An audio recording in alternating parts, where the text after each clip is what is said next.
Mel from Stanton House. Welcome to Cyber Go-to-Market Girl Talk, the go-to podcast for women in cyber. During this series, we will be exploring the background of female go-to-market leaders in cybersecurity vendors. And I'm delighted and honoured to be joined on this series by 7 successful females to hear about how they got to where they are today and the challenges they overcame in doing so.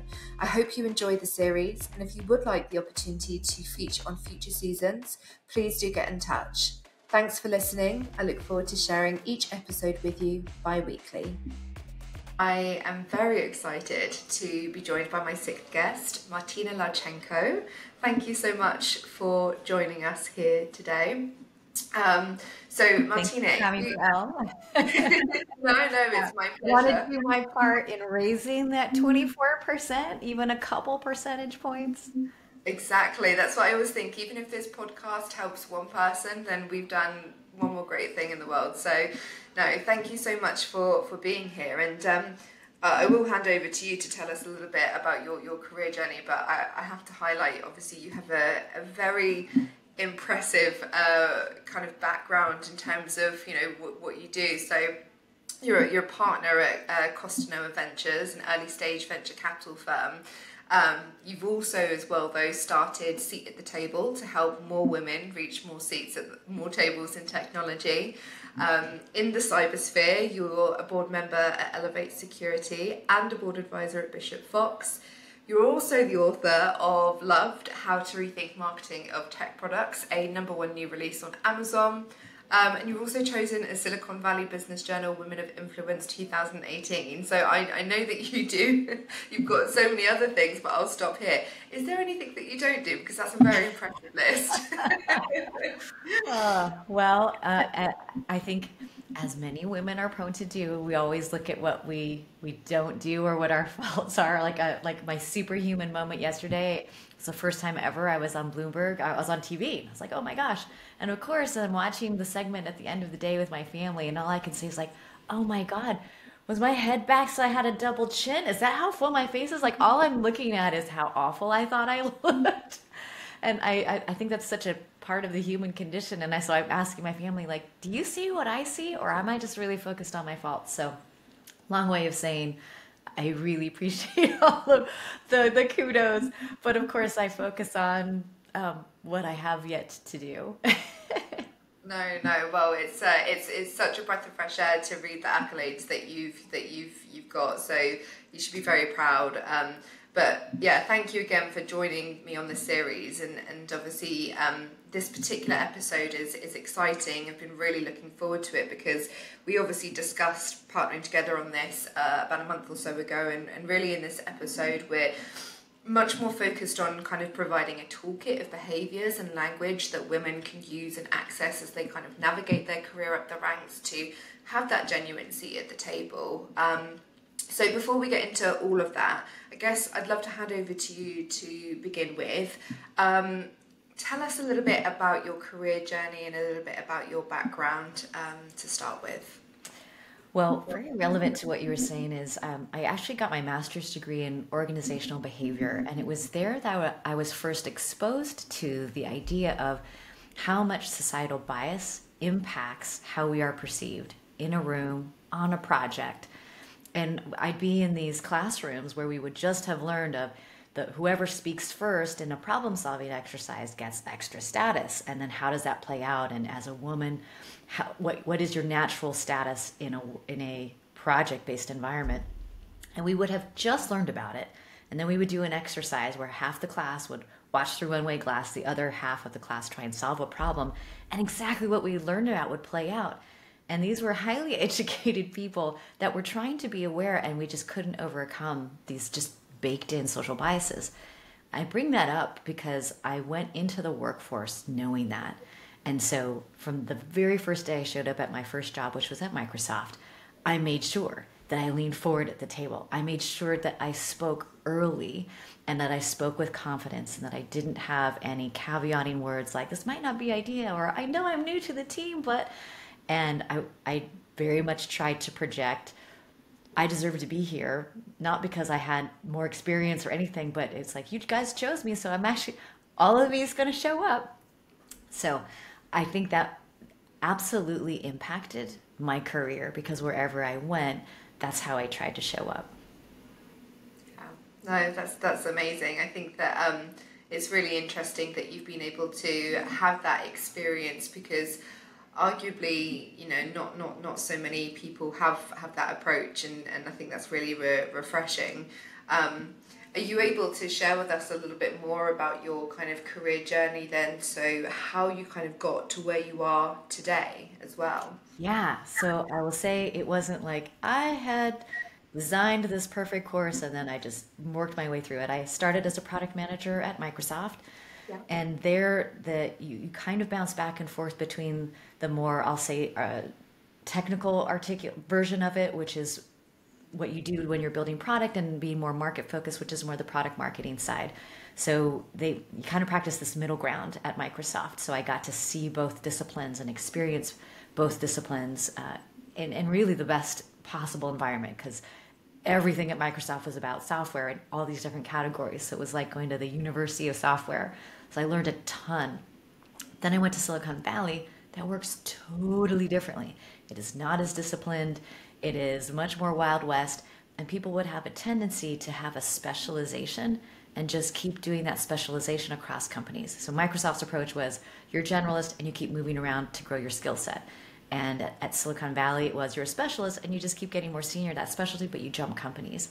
So it was a really different culture and a really different way of being. And so I kind of, because I've been exposed to that way at Microsoft, and I was like, wow, you just acquire a lot of skills when you're more dynamic and you move around. And I chose to navigate my career that way instead of, I'll call what I was seeing in Silicon Valley, which is like, oh, you get in a lane and you just get better in that lane. So I went from product marketing to product management to group product and inbound. So we were designing a product in a totally new language that had never been developed before, to then managing the consumer portal channels at NetCenter. So this was like millions and millions of hits every day because Netscape was the number one browser at the time. And so we had this homepage that everyone was hitting. How do we monetize that and create consumer channels? So I did kids, family, news, entertainment. So completely different arena, completely different world. But because I kept jumping to all these different arenas, marketing, product, business development, I just acquired a number of different skills. And so interestingly, I was always most known for what I had just done, as opposed to like the history of all the things that I had brought.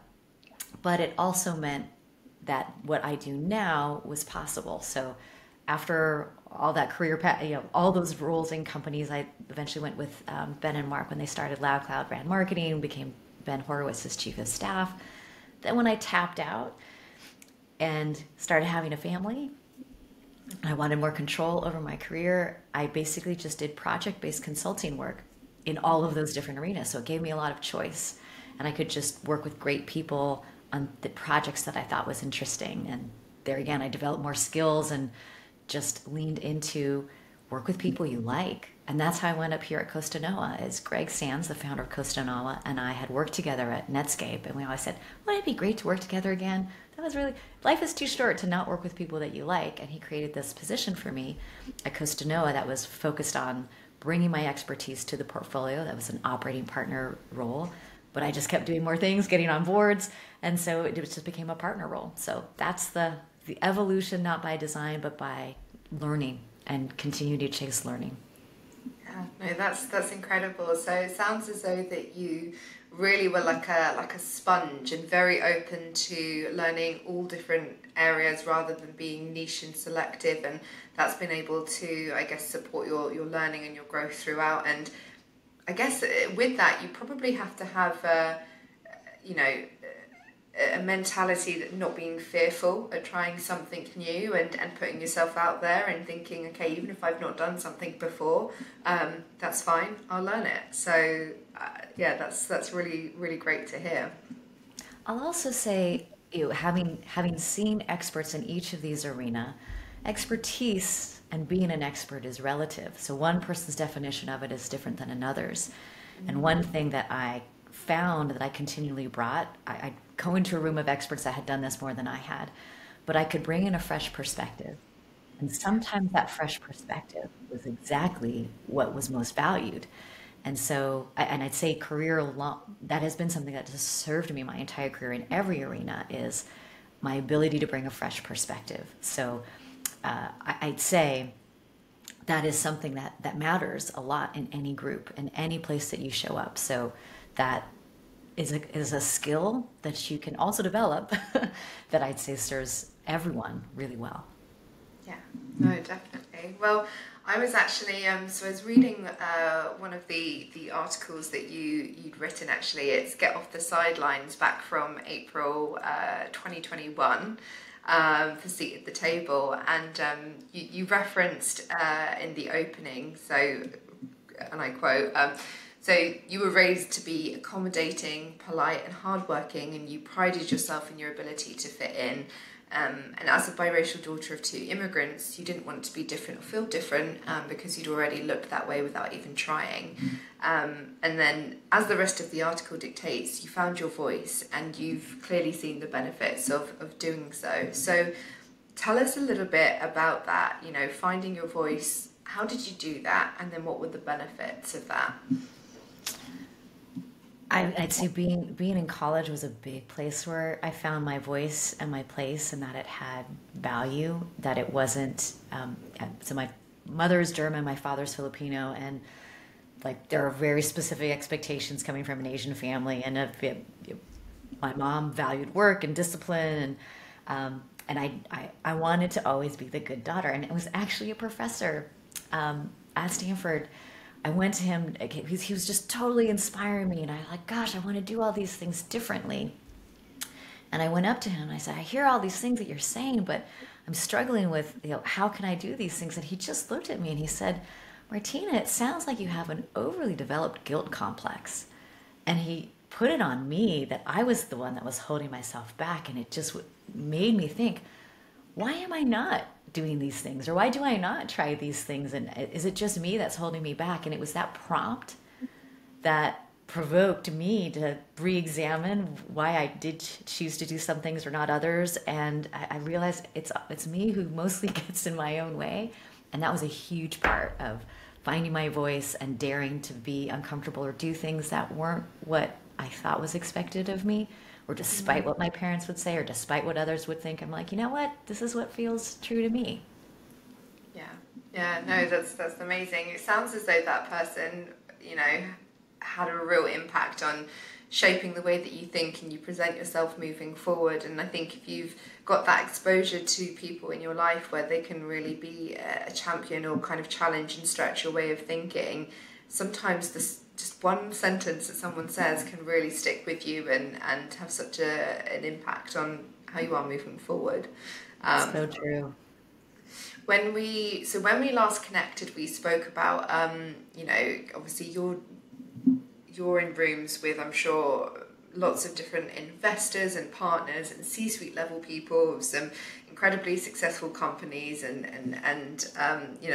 in a very male-dominated industry. And I think I said to you, do you ever deal with imposter syndrome? And you candidly, I think, mentioned that you kind of found your way, and it wasn't something that you were dealing with too much, and actually not being afraid to kind of challenge and put your voice out there was something that you didn't really struggle with. So what kind of toolkits of behaviours and language can you share for women who are looking to establish their voice in a male-dominated market in cyber? Well, so much of how, at least for me, how I think about these things, it's a matter of framing. And I think a lot of people frame things I feel uncomfortable. I feel like I know less than those around me. And it gets categorized as imposter syndrome. And at least for me, I just define that as like, you're a human being.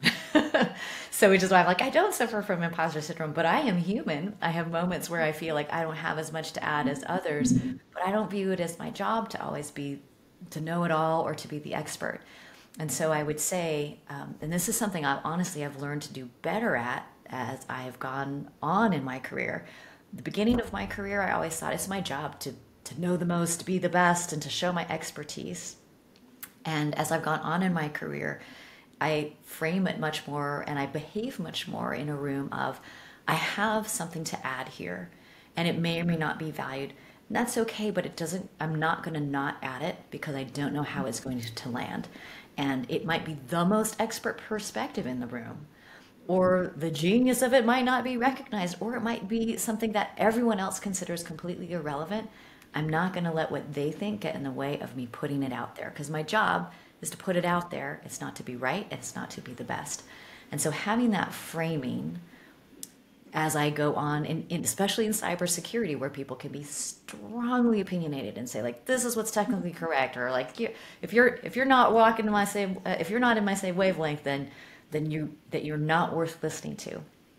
It is our job to put different thinking out there and to have it be considered, not to have it be the most expert. And so I think just bring that framing to any time that you're like, I'm not sure if I should put this out there. It's your job to put it out there. If it is different, it's actually important that it be heard. So I'd say bring framing context to any moment where you feel uncomfortable or unsure if you should say something.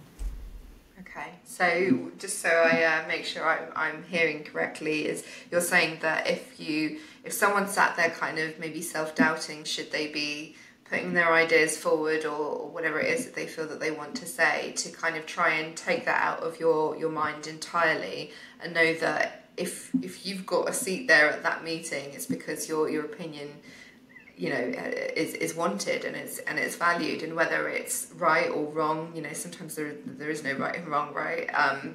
But to not be afraid of that and to really just go for it. And you might find that everyone looks at you and says, okay, maybe it doesn't work, or actually, yeah, that's a really good idea. Is essentially what you're saying, I guess. Yeah, and I'd say one thing I observe, again, a toolkit that you can bring to any group that you work with is, and I observe this in all sorts of arenas, but particularly in rooms where people are super smart, is there's a rush to be the smart one and have everyone like, oh yeah, and have that moment of validation, and then everyone piles on to this like super smart comment that was made. And I often find my role to be, before we foreclose on that being the smartest idea, have we fully considered the landscape of possibility? Is there something else that we should be talking about that we haven't talked about or shared yet? It's to inspire divergent thinking, or to make sure divergent thinking is occurring. So that is something you can bring to any room where it's like, that is great. That's an awesome idea. Have we fully explored the landscape of possibility? Should we push ourselves for 5 more minutes? And I will say, I teach at Berkeley, I teach workshops, I just taught one last week. Without exception, every time you take that extra 5 minutes to push the boundaries of what you already thought was a good idea, it gets better. So that's another tool that you can bring anywhere you go. You don't have to be the one that has the idea, but push the process. Yeah, no, absolutely. I think that's great. We, interestingly, we just had another session of our own Stanton and House business, Women in Business Forum, and the session that we had was on awakening your authoritative side, which is, I'd say, you know, without generalizing, traditionally something that women can struggle with, and we had some really great toolkits of actually we had to sit down and actually say, you know, what are some of the kind of 3 key achievements, I guess, that we've done in the last year, and why should people follow us, and why are we an asset to the team, and so forth. And we then went round and asked people how they actually felt about saying that, and the majority of the females there, you know, felt really awkward and uncomfortable, and you know, and then I said, oh, actually, I kind of enjoyed it, but at the risk of sounding like I have a big head, you know, I hope it does. And I was immediately apologetic about the fact that I realised that there were some great things there that I've achieved, and it's just really interesting. So going back to, I guess, one of the questions I kind of wanted to ask you, I'm sure, again, in the capacity that you operate at, there are times where you probably have to really kind of constructively challenge, I guess, some of those senior folk around you. And, you know, notably, I'm sure, well, I guess it doesn't really change whether it's male or female, but how do you kind of go about positioning things without, you know, it being nervous that it's going to land in the wrong way? So well and truly awakening that authoritative side. How do you kind of go about positioning the way that you speak? we can deliver? That's such a great question, Al. And I will say I've worked on this very explicitly because I will sometimes, I will in some work environments, I will sometimes come across so authoritatively that people take a question I'm asking as a challenge, even though it is literally just trying to ask a question. So a skill I've learned to develop is to try and clarify my intentions of why I'm asking a question as I'm asking it so people know I'm not trying to challenge you or say that's a bad idea. I'm literally here's so for example, someone says, "Oh, we should do X and Y." And instead of me saying like, "Is there a reason why you haven't blah blah blah," which someone can perceive as a challenge, do one or two things like, "I'm curious if we've considered." So just putting out there, have we considered this? Or I do really like that idea. I'm wondering if we have explored X, Y, and Z. So it's accepting and acknowledging the idea. It's saying I'm putting things out there, not in the spirit of challenge, but in the spirit of collaboration. And so putting saying that at the same time that I'm asking questions so they can't be misperceived. So projecting intention at the same time that I'm saying something or asking a question.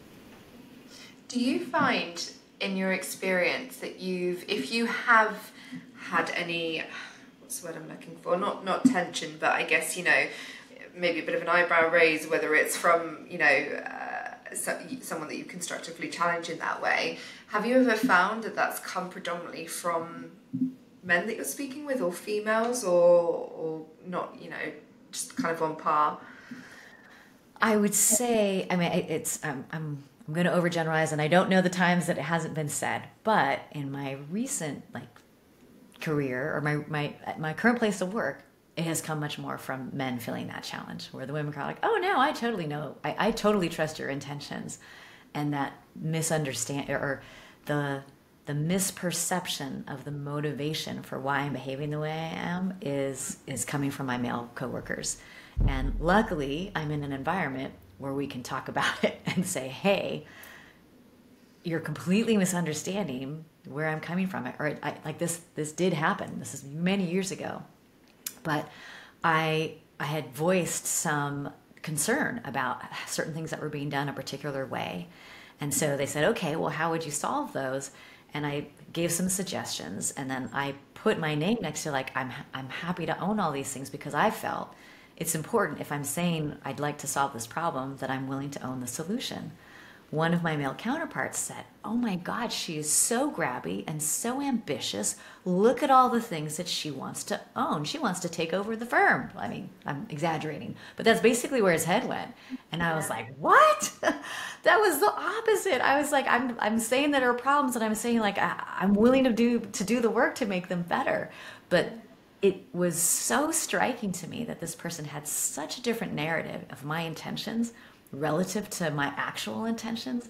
And absolutely that is, in this particular case, it was a male counterpart, but I do feel like he processed it through his lens, which might have been, if he was putting his name next to everything, it's because he wanted them and he wanted to be in charge of them.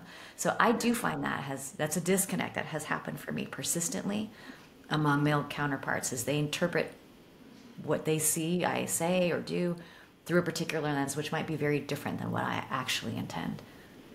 Interesting. So a note for if we do happen to have any male listeners on this podcast is to maybe take a step back for a moment and think about the lens in which you're viewing the conversation from and the viewpoint, and remember to kind of encourage and still champion, so that we're not kind of, I mean, that could have had an adverse effect on your own confidence, let's face it, and luckily it seems as though it hasn't. But having that kind of someone saying that to you, I think if it was myself, I was devastated for a while. I was like, how could that person think that of me? Like, really? Is that what they think? It totally devastated me. I just got to own that.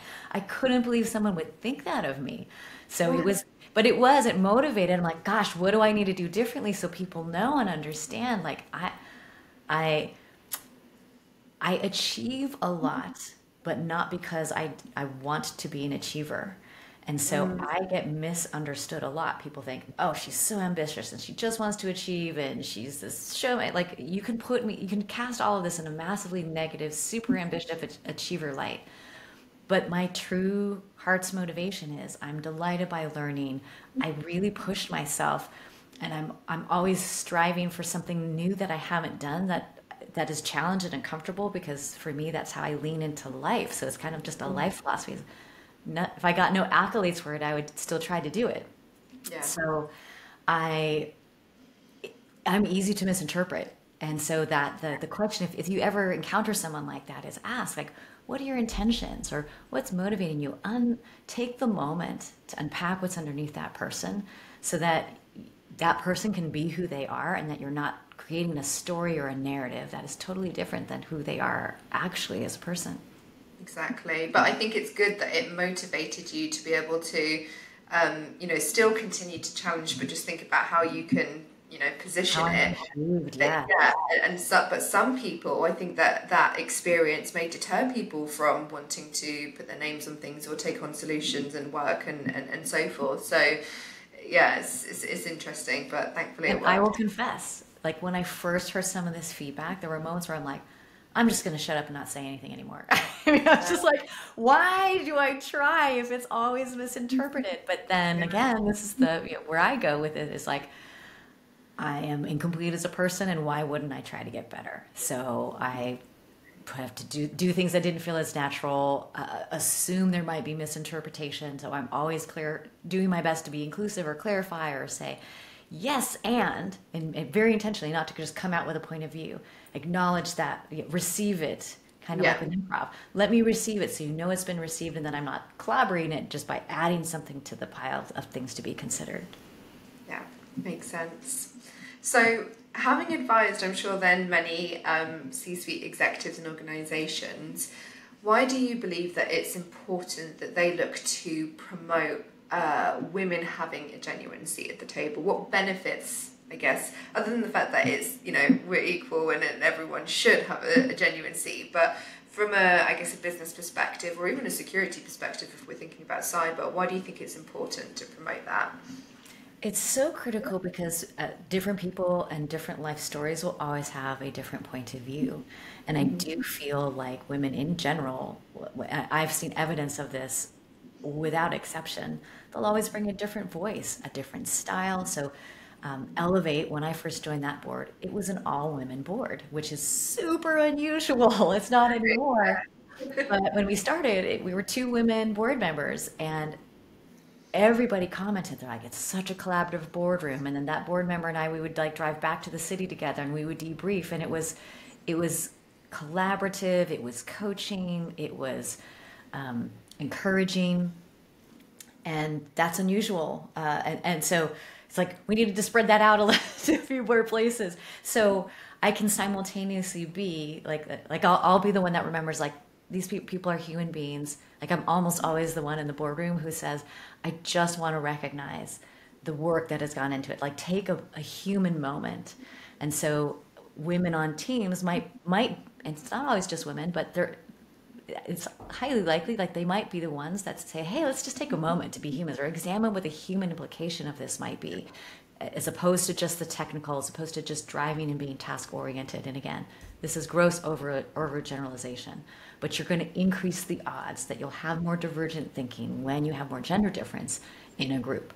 And divergent thinking is critically important, in specifically for cyber, because the attackers are always trying to look for that different angle that isn't seen, that isn't obvious, that's unconventional.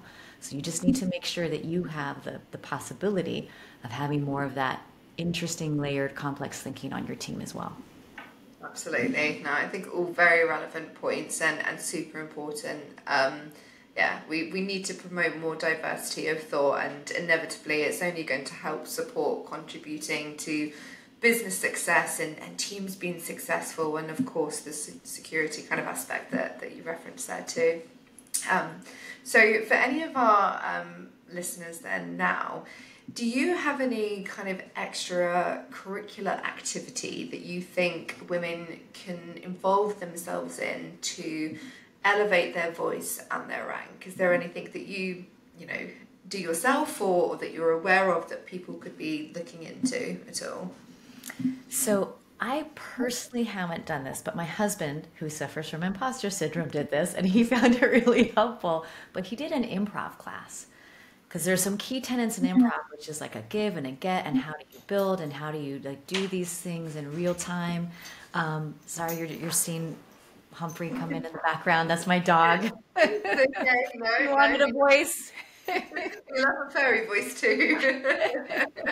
So, improv class, just because it teaches you how to receive whatever's coming at you at the moment and build on it. So the key precept of improv is you build and you add. You don't ever shut down and detract. And so it's a great skill to have in groups and collaborations. That's one thing.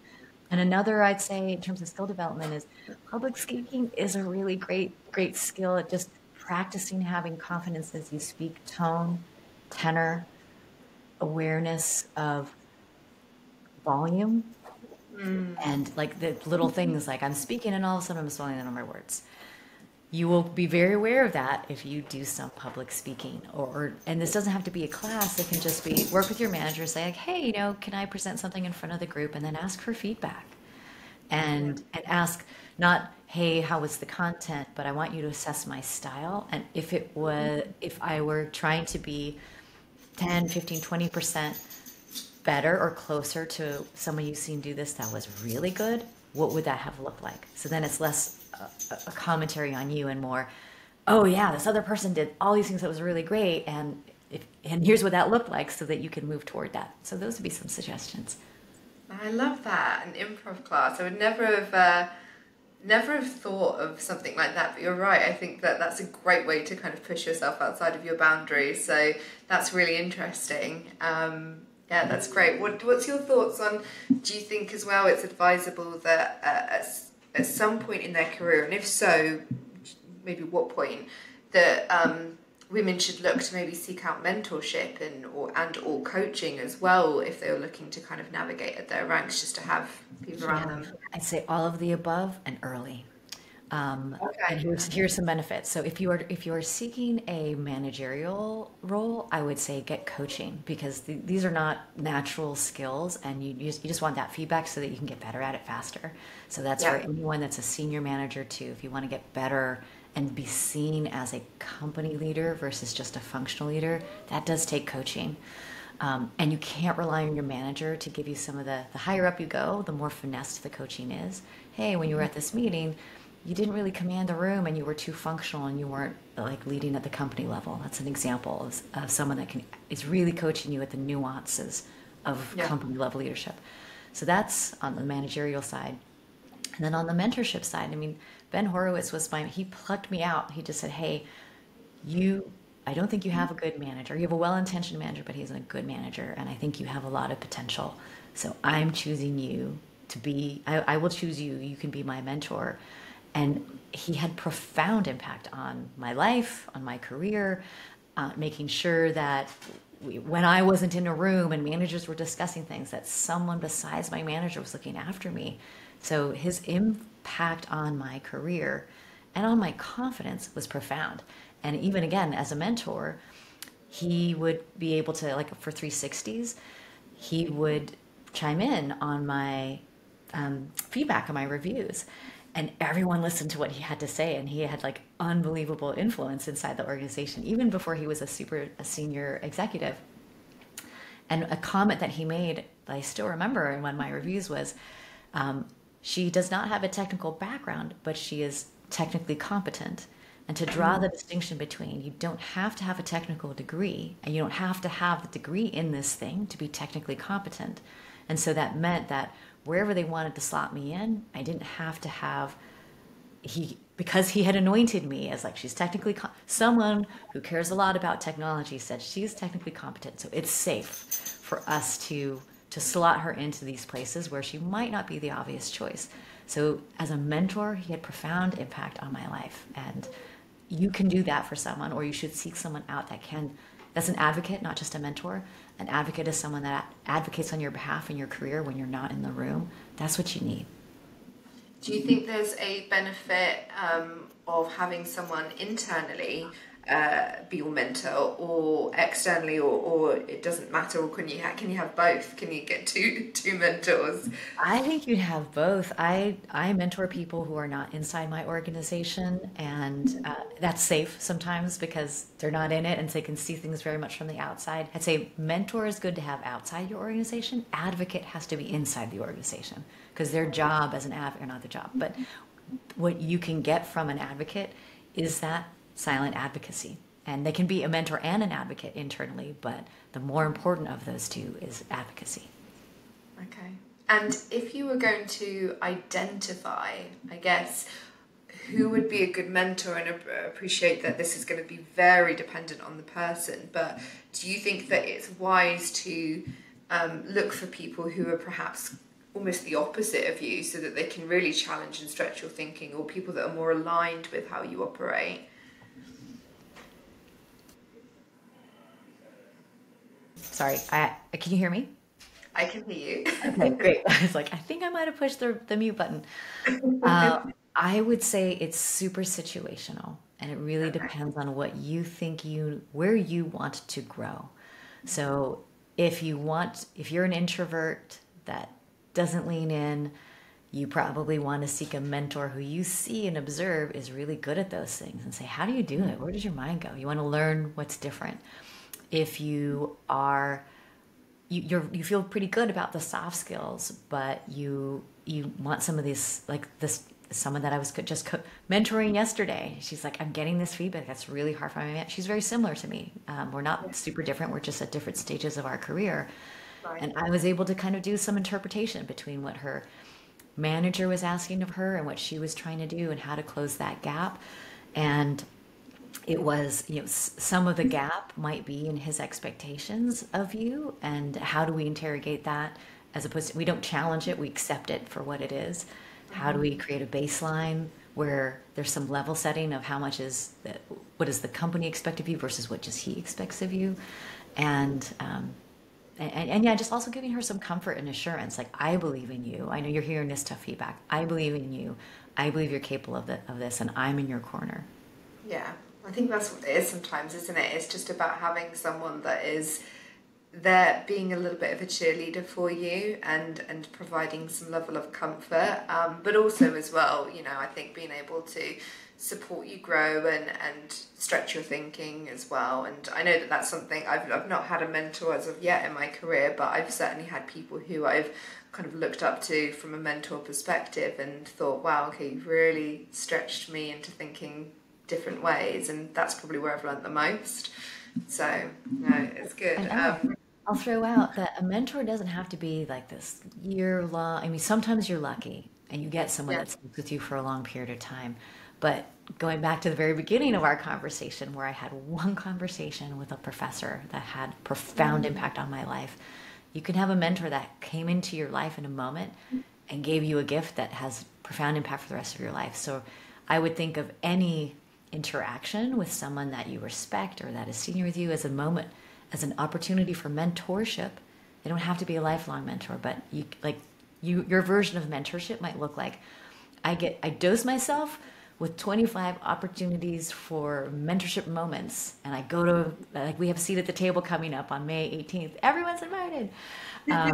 But our intention is to inspire a room of people. We can't be their direct mentors, but we want to give them the mentorship moment that hopefully has profound impact on their career. Yeah, no, I love that. So it doesn't necessarily have to be a formal setup, but really looking for that mentorship in so many different avenues to continue to learn as well, which is great. So I guess lastly then, if I were going to ask you just to leave us with one piece of advice that you've learned in your career, what would that be and why? I would say at this stage of my career, which is 30 years in, one thing I wish I had appreciated more or understood more earlier was the importance of failing, and that's a critical skill because that's really what you learn the most from, and to judge myself less when it occurred. I wish I'd understood that. I was like, oh my God, I failed. What does this mean? Am I a failure? Blah, blah, blah. And I was like, no, this was a profound learning opportunity, a profound learning moment. And here's what I'm going to do. And I wish I'd had that. I wish I knew that. It's one thing to talk about it, but it's another thing to embody it. That I wish I'd had that gift earlier in my career. Yeah, no, I think that's very important. And yeah, I've definitely had dramatic moments where I've failed at something and you think, okay, I'm just going to throw in the towel. I can't do this. I'm not made for this. And I think it's really important to be able to not sit on that thought for too long and those emotions. And it's that resilience piece, isn't it? And that bounce back. Okay, yes. Right. What learning can I take from it? We are still human, but it's not do we not fall down. It's how do we pick ourselves back up, and to know that is an essential part of how you navigate your career. You got to fall to learn how to stand back up. I saw a really, really interesting video of there was I don't know the context of it, but there was a gentleman who he was basically on some stairs, and the stairs are represented, I guess, the stairway to success, and there was a trampoline, I think, at the end of it, and he would take a step and then he would fall onto the trampoline, go back up, take another step, fall on the trampoline, maybe land on a few steps lower, and he obviously was just trying to demonstrate that there is no linear kind of progression route to being successful. There will be times where you continually fall, you take a few steps back, you take quite a few forward, and yeah, it was really, really interesting, and it was quite thought-provoking. So I think that speaks well to what you just spoke about there. Well, the metaphor that I actually learned from one of our CEOs that I absolutely love is, don't think of your career as a ladder. Think of it as a jungle gym. You're going to go up, you're going to go down, you're going to go through, you're going to go over, and success is not by getting to the top. Success is getting to the other side. And there isn't a single path. And it's all goodness. It's all getting you from here to the other side. You're going to get out. And I love that metaphor. I thought that was a really, a much more illuminative way of thinking of our career. Like my career, I was like, I think about my career's totally been a jungle gym. It's absolutely not been a ladder. Jungle gyms are way more fun than ladders. Yeah. It gets a bit boring if you just go in one direction all the time. 100%. Who wants to just climb a ladder? Because like at some point, everybody falls off a ladder. Jungle gym, like a little fall, a bigger fall, but you can always get back on the jungle gym. Very true. No, I love that. Well, look, thank you so much for joining this episode. I genuinely think that so many women or whoever is listening to this are going to take some really big things away from it, and certain toolkits and stuff. So thank you for sharing those with you and sharing your experience with us here. It's greatly appreciated. And it's been a pleasure having the opportunity to speak with you again. Oh, thank you so much for having me. And I genuinely hope a lot of people pull some tools from this. Good luck, and everybody in your climbing of your jungle gym.